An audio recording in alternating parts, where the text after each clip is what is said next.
ಪ್ರತಿದಿನ ಪ್ರತಿ ಸೆಕೆಂಡ್ ಪ್ರಯತ್ನ ಪಡ್ತಿರ್ತಾರೆ. ಯಾಕಂದ್ರೆ ಪ್ರತಿದಿನ ವಿಡಿಯೋ ಮಾಡಿ ಅದನ್ನ ಎಡಿಟ್ ಮಾಡ್ಕೊಂಡು ಹಾಕ್ಬೇಕಾದ್ರೆ ತುಂಬ ಎಷ್ಟು ಕಷ್ಟ ಇದೆ ಅಂತ ನಂಗೆ ಗೊತ್ತು. ಅಷ್ಟು ಕಷ್ಟಪಟ್ಟು ಮಾಡ್ತಿರ್ತಾರೆ. ಸೊ ಏನು hi hello welcome back to Sunil miracle vlogs YouTube channel. ಪ್ರಿಯ ಸ್ನೇಹಿತರೆ, ಹೊಸ ಯೂಟ್ಯೂಬರ್ಸ್ ಯಾರಾದರೂ ಇದ್ದರೆ ಸೊ ದಯವಿಟ್ಟು ಈ ವಿಡಿಯೋನ ನೋಡಿ. ಯಾಕಂದರೆ ನಿಮಗೆ ಇದು ತುಂಬ ಇಂಪಾರ್ಟೆಂಟು. ಯಾಕಂದ್ರೆ ಪ್ರತಿಯೊಬ್ಬರು ಅಂದರೆ ಹೊಸ ಹೊಸ ಯೂಟ್ಯೂಬರ್ಸ್ಗೆ ಅಂದರೆ ದುಡ್ಡು ಮಾಡಬೇಕನ್ನೋ ಕನಸು ಇಟ್ಕೊಂಡು ಬಂದಿರ್ತಾರೆ ಪ್ರತಿಯೊಬ್ಬರು ಕೂಡ. ಸೊ ಹಾಗಿದ್ದಾಗ ಇಲ್ಲಿ ಏನು ಟಾರ್ಗೆಟ್ ಇದೆಯಪ್ಪ ಅಂತಂದ್ರೆ 1,000 ಸಬ್ಸ್ಕ್ರೈಬರ್ ಜೊತೆಗೆ 4,000 ಅವರ್ಸ್ ವಾಚ್ ಟೈಮ್ ಕಂಪ್ಲೀಟ್ ಆಗಬೇಕು ಅನ್ನೋದು ರೂಲ್ಸ್ ಇದೆ ಯೂಟ್ಯೂಬಲ್ಲಿ. ಸೊ ಅದಕ್ಕೋಸ್ಕರ ಎಲ್ಲರೂ ಕೂಡ ಪ್ರತಿದಿನ ಪ್ರತಿ ಸೆಕೆಂಡ್ ಪ್ರಯತ್ನ ಪಡ್ತಿರ್ತಾರೆ. ಯಾಕಂದ್ರೆ ಪ್ರತಿದಿನ ವಿಡಿಯೋ ಮಾಡಿ ಅದನ್ನು ಎಡಿಟ್ ಮಾಡಿಕೊಂಡು ಹಾಕ್ಬೇಕಾದ್ರೆ ತುಂಬ ಎಷ್ಟು ಕಷ್ಟ ಇದೆ ಅಂತ ನಂಗೆ ಗೊತ್ತು. ಅಷ್ಟು ಕಷ್ಟಪಟ್ಟು ಮಾಡ್ತಿರ್ತಾರೆ. ಸೊ ಏನು ಉದ್ದೇಶ? ಯಾಕಂದ್ರೆ ನಮ್ಮದು ಮಾನಿಟೈಸೇಷನ್ ಆಗಲಿ, ಸೊ ನಾವು ಕೂಡ ದುಡ್ಡು ಮಾಡಬೇಕನ್ನೋ ಆಸೆಯಿಂದ ಮಾಡ್ತಿರ್ತಾರೆ. ಸೊ ಹೀಗೆ ಬಂದಾಗ ಕೆಲವೊಬ್ಬರು ಏನು ರಾಂಗ್ ಇನ್ಫಾರ್ಮೇಷನ್ ತಿಳ್ಕೊಂಡು ಅಲ್ಲಿಗೆ ಡ್ರಾಪ್ ಮಾಡ್ತಾರೆ ಅಂತ ಅನ್ನೋ ಒಂದು ವಿಷಯದ ಬಗ್ಗೆ ಹೇಳ್ತೀನಿ ನಿಮಗೆ. ಏನೀಗ 1,000 ಸಬ್ಸ್ಕ್ರೈಬರ್ ಜೊತೆಗೆ 4,000 ಅವರ್ಸ್ ವಾಚ್ ಟೈಮ್ ಬೇಕಲ್ಲ. ಸೊ ಇದನ್ನು ಒಂದು ವರ್ಷದೊಳಗೆ ಕಂಪ್ಲೀಟ್ ಮಾಡದೆ ಹೋದರೆ ನಮ್ಮ ಚಾನಲ್ ಡೆಡ್ ಆಗುತ್ತಾ? ಅಥವಾ ಅದ್ರ ಮುಂದೆ ನಮಗೇನು ಮಾಡೋಕ್ಕಾಗಲ್ವಾ? ಒಂದು ವರ್ಷದೊಳಗಡೆ ಮಾಡಬೇಕಾ ಅನ್ನೋ ರೂಲ್ಸು ಅಂದರೆ ಎಲ್ಲರ ತಲೆಯಲ್ಲಿ ಅದು ಓಡ್ತಾ ಇರುತ್ತೆ. ಸೊ ಇದಕ್ಕೆ ನಾನು ಕ್ಲಾರಿಟಿ ಕೊಡೋಕೆ ಹೊಂಟಿದ್ದೀನಿ ಇವತ್ತು. ಏನು ಇದೆಯಪ್ಪ ಆ್ಯಕ್ಚುಲಿ ಅಂದರೆ ರೂಲ್ಸು. ನೀವು ಏನಾದರೂ ಒಂದು ವರ್ಷ ಪೂರ್ತಿ ವಿಡಿಯೋ ಹಾಕಿದ್ದಾರೆ ಅಂತ ತಿಳ್ಕೊಳ್ರಿ. ನಿಮಗೇನಾಗೈತಿ ಒಂದು 2,000 ವಾಚ್ ಟೈಮ್ ಬಂದೈತಿ, ಜೊತೆಗೆ ಒಂದು 500 ಸಬ್ಸ್ಕ್ರೈಬರ್ ಬಂದಾರ ಅಂತ ತಿಳ್ಕೊಳ್ರಿ. ಸೊ ಆವಾಗ ಅಲ್ಲಿಗೆ ನಿಮ್ಮದು ಎಂಡ್ ಆಯ್ತಾ? ಮುಂದೆ ಏನು ಮಾಡೋಕ್ಕಾಗಲ್ವಾ ಅಂತ ಅನ್ನೋದು ಎಲ್ಲರ ಮೈಂಡ್ ಸೆಟ್ಟಲ್ಲೇ ಇರುತ್ತೆ.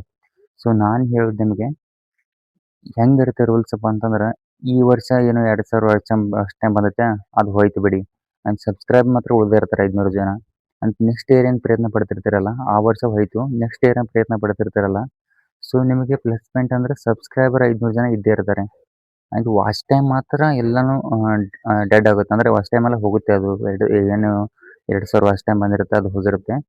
ಸೊ ಏನು ನೆಕ್ಸ್ಟ್ ಇಯರ್ ನೀವೇನು ಪ್ರಯತ್ನ ಪಡ್ತಾ ಇರ್ತೀರಲ್ಲ, ಸೊ ನೀವು ಹಾಕ್ತಕ್ಕಂಥ ಹೊಸ ವಿಡಿಯೋಗೆ ಜೊತೆಗೆ ಹಳೆಯ ವಿಡಿಯೋ ಅಂದರೆ ಒಂದು ವರ್ಷದ ಹಿಂದ್ಗಡೆ ಏನು ವಿಡಿಯೋಗಳು ಇರ್ತಾವಲ್ಲ, ಅವು ಯಾವೇ ವಿಡಿಯೋ ಓಡಲಿ, ಸೊ ಎಲ್ಲನೂ ಕೌಂಟ್ ಆಗಿ ಏನಾದರೂ ನೆಕ್ಸ್ಟ್ 2ನೇ ವರ್ಷ ನಿಮಗೆ 4,000 ವಾಚ್ ಟೈಮ್ ಸಿಕ್ಕು, ಆಮೇಲೆ 1,000 ಸಬ್ಸ್ಕ್ರೈಬರ್ ಕಂಪ್ಲೀಟ್ ಆದರೆ 101% ನಿಮ್ಮ ಚಾನಲ್ ಮಾನಿಟೈಸೇಷನ್ ಆಗುತ್ತೆ. ಇದನ್ನ ಒಂದು ತಲೆಯಲ್ಲಿ ಇಟ್ಕೋಬೇಕು. ಮತ್ತು ಇನ್ನೊಂದು ಕ್ವಶನು, ಸರ್ 1 ವರ್ಷ ಆಗಲಿ 2 ವರ್ಷದವ್ರು ಆಗಲಿಲ್ಲ ಅಂದರೆ ಏನು ಮಾಡೋದು? 2 ವರ್ಷ ಅಂತಲ್ಲ, 3 ವರ್ಷ ಬಿಟ್ಟು ಮಾಡಿ, 4 ವರ್ಷ ಬಿಟ್ಟು ಮಾಡಿ. ನಿಮ್ದೇನು ಹಳೆ ವಿಡಿಯೋಗಳು ಇರ್ತಾವಲ್ಲ, ಅದು ಮತ್ತೆ ಅಂದ್ರೆ ಇದು ರೂಲ್ಸ್ ಹೆಂಗೈತಪ್ಪ ಅಂದ್ರೆ, ನೀವು ಹಿಂದಿಂದ ಎಷ್ಟು ದಿನ ಇಂದ ಮಾಡ್ಕೋತ ಬನ್ನಿ ಅದಕ್ಕೆ ಅವ್ರಿಗೆ ಅದು ಇಲ್ಲಿ ಕ್ಯಾಲ್ಕುಲೇಷನ್ ಆಗಲ್ಲ. ನೀವೇನು ಪ್ರೆಸೆಂಟ್ 1 ವರ್ಷದ ಅವ್ರು ಲಾಸ್ಟ್ 1 ವರ್ಷನ ಕ್ಯಾಲ್ಕುಲೇಷನ್ ಅಂತ ತೊಗೋತಾರೆ. ಅಂದರೆ ಈ ವರ್ಷ ಆಗಿದ್ರೆ ಹೋದ್ರೂ ಪರವಾಗಿಲ್ಲ, ನೆಕ್ಸ್ಟ್ ಇಯರ್ ತೊಗೋತಾರೆ. ನೆಕ್ಸ್ಟ್ ಇಯರ್ ಆಗಲಿಲ್ಲ ಅದ್ರ ನೆಕ್ಸ್ಟ್ ಇಯರ್ ತೊಗೋತಾರೆ. ಅವ್ರು ಯಾವ ವರ್ಷ ತೊಗೊಂಡಿರ್ತಾರಲ್ರಿ, ಆ ವರ್ಷದಲ್ಲಿ ನಿಮಗೆ 4,000 ವಾಚ್ ಟೈಮು ಜೊತೆಗೆ 1,000 ಸಬ್ಸ್ಕ್ರೈಬರ್ ಆಗಲೇಬೇಕು. ಅದಾದಾಗ ಅವ್ರು ಕನ್ಸಿಡರ್ ಮಾಡ್ತಾರೆ. ನಿಮಗೇನು ಪ್ಲಸ್ ಪಾಯಿಂಟ್ ಅಂದರೆ, ನಿಮ್ಮ ಕೆಲಸನ ನೀವು ಕರೆಕ್ಟಾಗಿ ಮಾಡ್ಕೋತ ಹೋಗ್ರಿ. ಯಾಕಂದ್ರೆ ನೀವು ಹಾಕ್ತಕ್ಕಂಥ ವಿಡಿಯೋ ಇವತ್ತು ಓಡಲಿಲ್ಲ ಅಂದ್ರೆ ಒಂದಿಲ್ಲ ಒಂದು ದಿವ್ಸ ವೈರಲ್ ಆಗೇ ಆಗುತ್ತೆ. ವೈರಲ್ ಆದಾಗ ಆ ವರ್ಷ ಅದು ಕಂಪ್ಲೀಟ್ ಆಗೇ ಆಗುತ್ತೆ. ಸೊ ಆದಷ್ಟು ಅರ್ಥ ಮಾಡಿಸಿದ್ದೀನಿ, ಅರ್ಥ ಆಗಿತ್ತು ಅಂತ ಅಂದ್ಕೊಂಡಿದ್ದೀನಿ. ನಿಮ್ಗೆ ಇನ್ನೂ ಏನಾದರೂ ಕ್ವಶನ್ ಇದ್ದರೆ ದಯವಿಟ್ಟು ಒಂದು ನನಗೆ ಕಮೆಂಟ್ ಬಾಕ್ಸಲ್ಲಿ ಕಮೆಂಟ್ ಹಾಕಿ. ಅದರ ಬಗ್ಗೆ ನೆಕ್ಸ್ಟ್ ವಿಡಿಯೋ ಮಾಡ್ತೀನಿ.